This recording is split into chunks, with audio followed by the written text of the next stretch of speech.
Good morning dear students. आशा करती हूँ आप सभी स्वस्थ एवं सुरक्षित होंगे। बच्चों, आपने आपकी ज्ञान सागर की पुस्तक में दिए गए पाठ 2 अर्थात चिट्ठी के अक्षर के विषय में ध्यानपूर्वक पढ़ा होगा व उससे संबंधित प्रश्नों को अपनी कॉपी में लिखा होगा। आज हम उन्हीं प्रश्नों की पुनरावृत्ति करेंगे ताकि आप इन्हें अच्छे से याद करें और कक्षा परीक्षा में इन्हें लिखकर पूरे मार्क्स या अंक प्राप्त करें।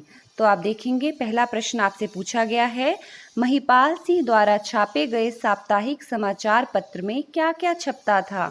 आप सभी जानते हैं उनके द्वारा छापे गए साप्ताहिक समाचार पत्र में क्या क्या छपता था, आपने लिखा भी है।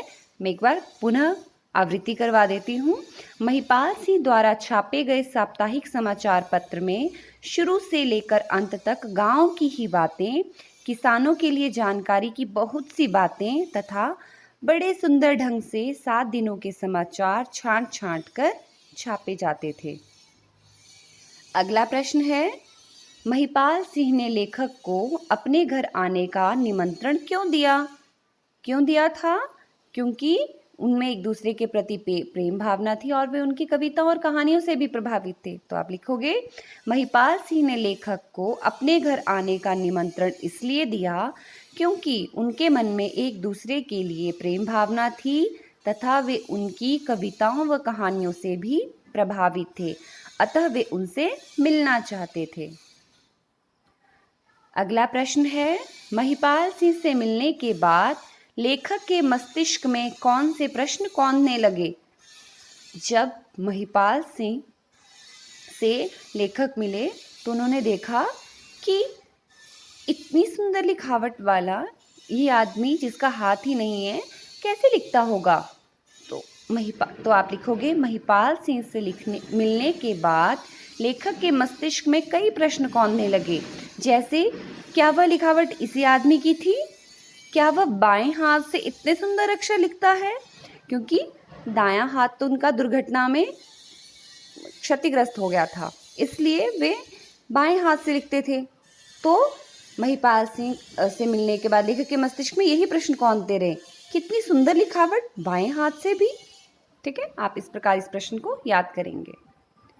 प्रश्न नंबर 4 है, महिपाल सिंह ने बाएं हाथ से लिखने का अभ्यास किस प्रकार किया? आप सभी जानते हैं उन्होंने बहुत ही ज़्यादा प्रयास किया था। तो आप लिखेंगे, महिपाल सिंह ने लिखने का अभ्यास करते हुए कई कहानियाँ लिखी, कविताएं लिखी और लेख लिखे। इनको लिखते हुए उन्होंने बहुत अभ्यास किया, जैसे पहले टेढ़े मेढ़े अक्षर, दूर दूर अक्षर, अलग अलग अक्षर, फिर सुधरे हुए और फिर गोल गोल सुंदर अक्षर तथा सांचे में ढले हुए अक्षर लिखे। इस प्रकार उन्होंने बहुत ही अधिक प्रयास किया। इसीलिए तो आपसे भी कहा जाता है कि बार बार अभ्यास करने से हम मुश्किल से मुश्किल कार्य को भी सरल बना सकते हैं। इसलिए आप भी यदि अपने लेखन पे ध्यान देंगे, बार बार अभ्यास करेंगे, तो आप भी अपने लेखन को बहुत सुंदर बना सकते हैं। अब है बातचीत के लिए कुछ प्रश्न। आपसे जब मैंने कक्षा में बातचीत की थी तो आपके द्वारा दिए गए उत्तरों को ही मैंने यहाँ पर लिखा है। चिट्ठी भेजने और प्राप्त करने के कौन कौन से तरीके हैं?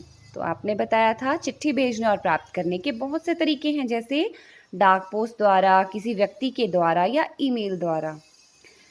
प्रश्न 2 है, आप चिट्ठी भेजने के लिए किस तरीके का इस्तेमाल करते हैं, उस तरीके की प्रक्रिया समझाइए। ये आप अपने शब्दों में लिखेंगे कि आप किस तरीके से चिट्ठी को भेजते हो, क्योंकि सभी का तरीका अलग अलग होता है, इसलिए आप जिस भी तरीके से चिट्ठी भेजते हो आप उसे लिखोगे।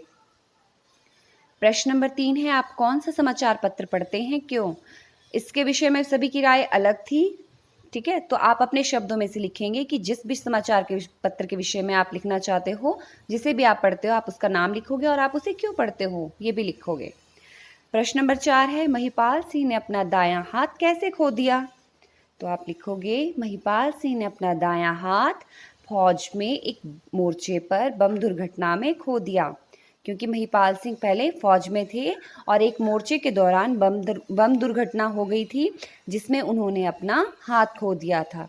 तो आज आप इस पाठ को ध्यानपूर्वक पढ़ेंगे और इस पाठ से संबंधित प्रश्न उत्तर याद करेंगे, ताकि आप कक्षा परीक्षा जब आपकी हो उसमें इन्हें लिखकर पूरे अंक प्राप्त कर सकें।